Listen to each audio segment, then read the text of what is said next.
Here's a follow-up video for the Nvoke mag release.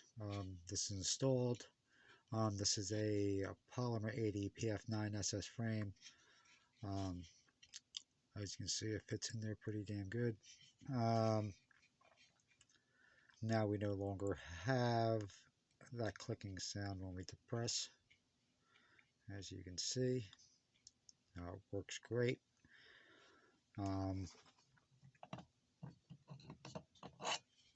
Mags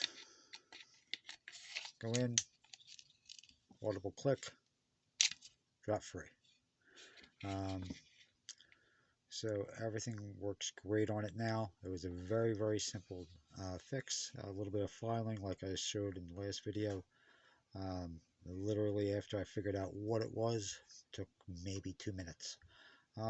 Otherwise, they're good to go. Thanks for watching.